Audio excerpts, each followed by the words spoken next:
Hi అండి. నమస్తే. ఈరోజు నేను వినిపించబోయే కథ రామకూరు లక్ష్మీమణి గారు రచించిన ఇరుగు పొరుగు 11వ భాగము. ఇక కథలోకి వెళితే, సానుభూతి సదన్ 4th ఫ్లోర్. పుట్టినరోజు వేడుకలు జరుగుతున్నాయి. శ్రద్ధ మంచి కలర్ఫుల్ డ్రెస్లో మెరిసిపోతుంది.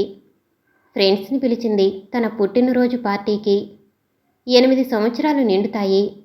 తమ అపార్ట్మెంట్లో ఉన్న పిల్లల్ని, పక్క అపార్ట్మెంట్లో ఉన్న పిల్లల్ని కూడా పిలిచింది. ప్రసాద్ గారి మనవరాలు మానస శ్రద్ధకి మంచి ఫ్రెండ్. ఆ బర్త్డే పార్టీ గురించి ఇద్దరూ 2 రోజుల నుంచి ఒకటే మాట్లాడుకుంటూ ఉన్నారు. నా బర్త్డే వస్తుంది అంటూ నెల రోజుల నుండే కౌంటౌన్ చేస్తుంది శ్రద్ధ. మానస కూడా శ్రద్ధ బర్త్డేకి కుట్టించుకున్న డ్రెస్ కలర్ అడిగి తను కూడా అదే రంగు డ్రెస్ వేసుకొచ్చింది. శ్రద్ధ వాళ్ళమ్మ సుగుణ పిల్లలందరికీ చిన్న చిన్న రంగుల టోపీలు కొన్నది. వచ్చిన పిల్లలందరి తల మీద పెట్టింది. శ్రద్ధకి చిన్న కిరీటం లాంటిది కొన్నారు. చిన్న చిన్న స్టోన్స్తో అచ్చం కిరీటం లాంటిది. అది పెట్టుకునేటప్పటికి ఇంకా మెరిసిపోతుంది. కేక్ కటింగ్ కోసమని అన్నీ రెడీ పెట్టింది సుగుణ. తండ్రి డగ్లస్ కూడా పేపర్ ప్లేట్స్, పేపర్ గ్లాసెస్ అన్నీ రెడీ పెట్టాడు. వచ్చిన పిల్లలందరికీ ఇవ్వాలని చిన్న చిన్న గిఫ్ట్స్ కూడా రెడీ పెట్టారు. 7 గంటలకి పార్టీ మొదలవుతుందని చెప్పారు. కొందరు పిల్లలు 7 గంటల కన్నా ముందే వచ్చేశారు. ఇంకా కొందరు రాలేదు. అపార్ట్మెంట్లోనే ఉన్న పిల్లలు అందరూ వచ్చేశారు. దూరం నుంచి రావాల్సిన వాళ్ళు రాలేదు. వాళ్ళకి ఫోన్లు చేస్తూ ఉంది శ్రద్ధ. వస్తున్నాం, మా డాడీ రాలేదు, ఇంకా డాడీ రాగానే తీసుకొస్తారు మమ్మల్ని. వచ్చేస్తున్నాము అంటూ వాళ్ళు చెప్పటంతో కాసేపు ఆపారు కేక్ కటింగ్ చేయటం. ఇంతలో శ్రీనివాసరావు భార్య కూతురుతో సహా వచ్చాడు. వాళ్ళని చూస్తూనే డగ్లస్ ఎదురెళ్ళి సంతోషంతో ఆహ్వానించాడు.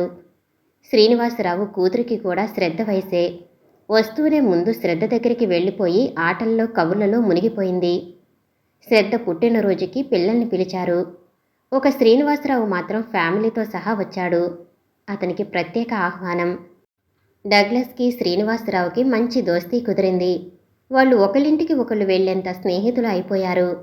శ్రీనివాసరావు భార్య భ్రమర కూడా సుగుణతో బాగా కలిసిపోయింది. ఇద్దరూ కలిశారంటే ఇక మాటలకి కొదవే ఉండదు. కూతురు రక్ష, శ్రద్ధ ఇద్దరూ ఒకటే స్కూల్లో చదువుతున్నారు. సెక్షన్లు వేరు. ఇంటర్వెల్ టైంలో లేదా ప్లే టైంలో కలిసినప్పుడు కబుర్లు చెప్పుకుంటూ ఉంటారు. 2 సందుల అవతల శ్రీనివాసరావు ఇల్లు. అందుకే బాగా రాకపోకలు సాగిస్తూ ఉంటారు. అవసరాల కంటే గబుక్కన పరిగెత్తుకుంటూ వస్తారు. ఒక సంఘటన వాళ్ళిద్దరికీ స్నేహం కలవటానికి కారణమయ్యింది. డగ్లస్ వాళ్ళ అపార్ట్మెంట్కి దగ్గరలో ఉన్న సెంటర్లో చిన్న షాప్ నడుపుకుంటున్నాడు. మొదట చిన్నగా ఒక షట్టర్ తీసుకుని చిన్న కూల్ డ్రింక్ షాప్ పెట్టుకున్నాడు. అయితే ఆ తర్వాత బిజినెస్ బాగా నడవటంతో పక్కనే ఉన్న షాప్ కూడా ఖాళీ అవటంతో అది కూడా తీసుకుని తన షాపుని పెద్దదిగా చేసుకుని ఇంకొన్ని వస్తువులు అంటే ఇంటికి కావలసిన కిరాణా వస్తువులు కూడా పెట్టుకుని వ్యాపారాన్ని పెంచుకున్నాడు. చాలా బాగా రన్ అవుతుంది. షాపులో ఖాళీ అన్నది దొరకకుండా ఎప్పుడూ మనుషులతో నిండి ఉంటుంది. ఎంతమంది ఉన్నా సరే అందరికీ చక్కగా ఏమి కావాలో అడిగి ఇస్తూ ఉంటాడు. అతనికి ఉన్న గొప్ప లక్షణం ఏమిటంటే ఓర్పు. నవ్వుతూ ఎంతో ఓపిగ్గా అడిగిన వాళ్ళకి అన్నీ ఇస్తూ టకటక వాళ్ళు ఇవ్వాల్సిన డబ్బు కూడా లెక్క కట్టేసి చెప్పేస్తూ తీసుకుంటూ ఉంటాడు. ఇన్ని వస్తువులకి ఎప్పుడు లెక్కేసేవయ్యా బాబు అంటే అది అంతేనండి, వ్యాపార రహస్యం అంటూ నవ్వుతూ చెప్పేస్తాడు. ఎప్పుడూ నవ్వుతూ మాట్లాడుతూ ఉంటాడు అందరితో. ఏమాత్రం ఎవరి మీద కోపం తెచ్చుకోడు. ఎవరు ముందు వచ్చారో వాళ్ళకి కావలసినవి ఇచ్చేసి వాళ్ళని ముందు పంపుతాడు. అలా చేయటం మూలాన ఎవరికీ అతని మీద కోపం రాదు. ఎందుకంటే అతని షాపులో 2 బోర్డులు వేలాడుతూ ఉంటాయి. ఒకటి, ఇక్కడ అప్పు ఇవ్వబడదు, ముందు వచ్చిన వారికి ముందే ఇవ్వబడును. ఇంగ్లీష్లో కూడా బోర్డులు ఉంటాయి. First come first served, no credit. Srinivasarao పరిచయము అతని షాప్లోనే జరిగింది. ఒకరోజు శ్రీనివాసరావు డగ్లస్ వాళ్ళ షాపుకి వెళ్ళాడు. ఎండ బాగా ఉందని చల్లగా ఏదైనా తాగుదామని ఒక థమ్సప్ ఇవ్వండి అన్నాడు. అప్పటికే చాలాసార్లు ఆ రోజు కరెంటు పోవటంతో కూల్ డ్రింక్ బాటిల్స్ చల్లగా అవ్వట్లేదు. శ్రీనివాసరావు పరిస్థితి చూసి పాపం బాగా దాహంగా ఉన్నట్టుంది అనుకుని బాటిల్స్ అన్నీ ఒకసారి చెక్ చేసి అందులో కొద్దిగా చల్లగా ఉన్నది తీసి ఇచ్చాడు. బాటిల్ ఓపెన్ చేసి గడగడా తాగేశాడు. తాగిన బాటిల్ని పక్కన పెడుతూ, దీనికన్నా బెల్లం నీళ్లు బాగుంటాయండి, గ్యాస్ లేదు, చల్లగా లేవు అన్నాడు డబ్బులు ఇస్తూ శ్రీనివాసరావు. డగ్లస్ ఆయన మాటని సరదాగా తీసుకుంటూ తను కూడా సరదాగా అనాలని ఒక మాట అన్నాడు. మా ఇంటికి రండి సార్, చక్కటి బెల్లం నీళ్లు ఇప్పిస్తాను, ఇంతకన్నా బాగుంటాయి అన్నాడు సరదాగానే. బెల్లం నీళ్లు తాగాలంటే చక్కగా పానకం చేసుకుని మిరియాలు దట్టించి ఫ్రిడ్జ్లో పెట్టుకుని తాగొచ్చు. శ్రీనివాసరావు కూడా ఇంకో పంచి వేశాడు. నిజమే సార్ మీరు చెప్పింది, అలా తాగితే ఆరోగ్యకరం కూడా, గ్యాస్ కూడా ఉండదు. ఇద్దరి మధ్య సరదాగా సాగుతుంది సంభాషణ. ఇద్దరూ బ్యాలెన్స్ తప్పకుండా ఒకళ్ళు అన్నదానికి ఇంకొకళ్ళు సమాధానం ఇస్తున్నారు. మీరు భలే మాట్లాడుతున్నారండి, మీరు మాత్రం ఏం తక్కువ తిన్నారా, బాగా మాట్లాడుతున్నారు అంటూ తమాషాగా ఇద్దరూ ఒకరినొకరు అనుకున్నారు. సతహాగా మృదు స్వభావులు ఇద్దరూ కూడా, అందుకే వాళ్ళిద్దరికీ స్నేహం కుదిరింది అప్పట్నుంచి. శ్రీనివాసరావు తనకి ఖాళీగా ఉన్నప్పుడు అలా దగ్గరే ఉన్న డగ్లస్ షాప్కి వచ్చి కాసేపు కబుర్లు చెబుతూ కూర్చుంటాడు.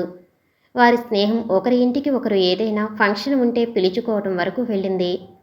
దానికి తోడు ఒకే స్కూల్లో చదువుకుంటున్న వాళ్ళ పిల్లలిద్దరి మధ్య కూడా స్నేహం కుదిరింది. అలా వాళ్ళిద్దరూ ఫ్యామిలీ ఫ్రెండ్స్ అయ్యారు. ఆ రోజు శ్రద్ధ బర్త్డేకి వాళ్ళు వచ్చిన వెంటనే కేక్ కట్ చేసి కొవ్వొత్తులు ఊది హ్యాపీ బర్త్డే పాట పాడుతూ పిల్లలందరూ ఆనందంగా హడావిడిగా తిరుగుతూ ఉన్నారు. అసలు ఈ మధ్య ఏ పార్టీ అయినా సరే ఈ కేక్ కటింగ్ ఒకటి ఆనవాయితీగా మారిపోయింది. అంతేకాదు, ఆ కేక్ మీద కొవ్వొత్తులు పెట్టి వెలిగించి ఊదేసి ఆర్పేయడం చేస్తున్నారు. నాకెందుకో ఈ పద్ధతి నచ్చలేదురా. ఇది అసలు మన భారతదేశంలో ఉన్న ఆనవాయితీ కాదు, ఆ ఇంగ్లీష్ వాళ్ళ నుంచి తెచ్చుకున్న పిచ్చి ఆచారం అన్నాడు శ్రీనివాసరావు శ్రద్ధ కొవ్వొత్తి వెలిగించిన తర్వాత దాన్ని ఊదేస్తూ ఉంటే. నిజమే శ్రీనివాస్, నువ్వు చెప్పింది నిజమే, కానీ మనకి ఎప్పటినుంచో అలవాటైపోయింది. అందరూ చేస్తున్నారు కదా అని మనం కూడా చేస్తున్నాం. కానీ కేక్ మీద కొవ్వొత్తులు పెట్టడం, వాటిని వెలిగించటం, ఆర్పటం వెనుక పెద్ద కథే ఉంది. ఏదో కథ అంటున్నాడని విని శ్రద్ధ తండ్రి దగ్గరికి పరిగెత్తుకుంటూ వచ్చింది. శ్రద్ధకి వాళ్ళ నాన్న చెప్పే కథలంటే భలే ఇష్టం. పొద్దున్నే స్కూల్కి వెళ్లే ముందు తయారవుతున్న టైంలో కూడా ఏదో కథలు చెప్తూ ఉంటాడు. ఎప్పుడైనా తొందరగా షాప్ కట్టేస్తే ఇంటికి వస్తే శ్రద్ధని పడుకోబెడుతూ ఏమన్నా నీతి కథలు చెప్తాడు. అందుకే తండ్రి దగ్గరికి వచ్చేసింది, ఏం కథ చెప్తాడో విందామని. శ్రద్ధతో పాటు మిగతా పిల్లలు కూడా చుట్టుముట్టారు. సాధారణంగా ఈ మధ్యకాలంలో పుట్టినరోజులకి, పెళ్లి రోజుకి, రిటైర్మెంట్ సందర్భంగా ఇంకా ఎన్నో సందర్భాలలో కేక్ తయారు చేసి దాని మీద క్యాండిల్స్ పెట్టి వెలిగించడం ఆచారమైపోయింది. దీన్ని ఇప్పుడు ఆచారంగా కాకుండా ఒక అలవాటుగా అయిపోయిందని కూడా చెప్పొచ్చు. ఎందుకంటే అందరూ చేస్తున్నారు కదా, మనం కూడా చేద్దామనే ఉద్దేశంతో అందరూ ఈ క్యాండిల్స్ వెలిగించడం, ఆ తర్వాత వాటిని ఆర్పటం చేస్తూ ఉంటారు.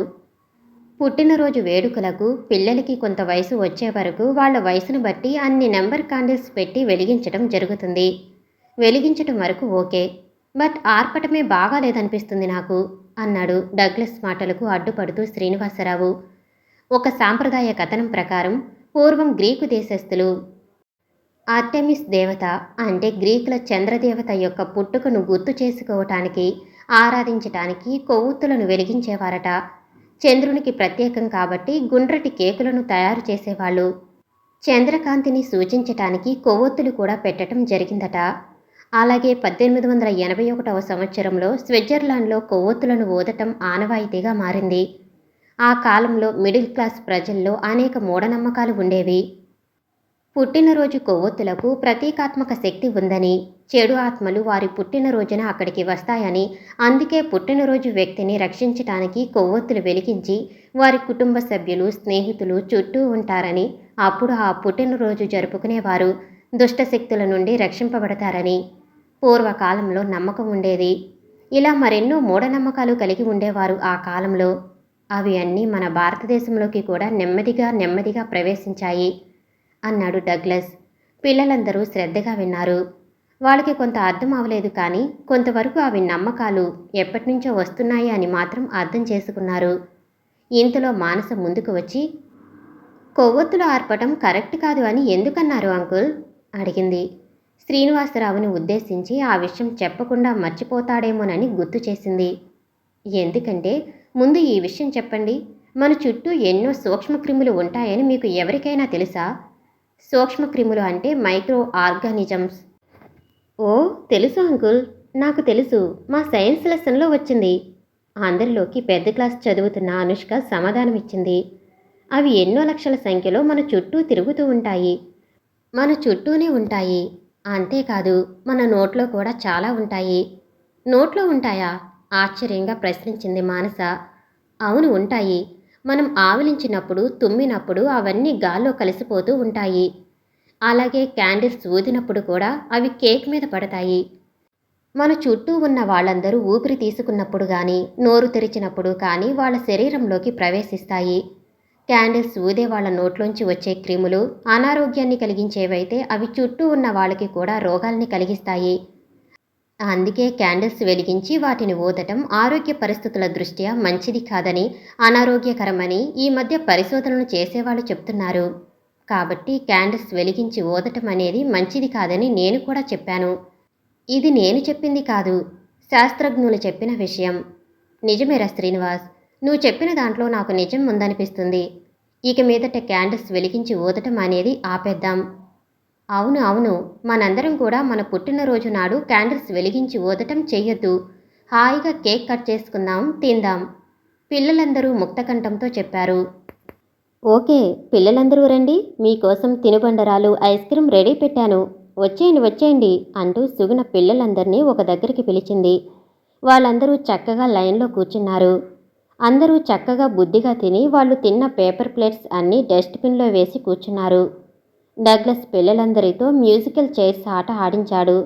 గెలిచిన వాళ్ళకి గిఫ్ట్స్ ఇప్పించాడు కూతురు శ్రద్ధతో. కాసేపు చిన్నగా కూర్చుని ఆటలు ఆడుకున్నారు.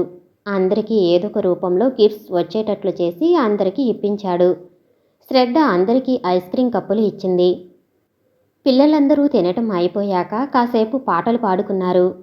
లేట్ కాకుండా ఇంటికి పంపారు డగ్లస్ దంపతులు.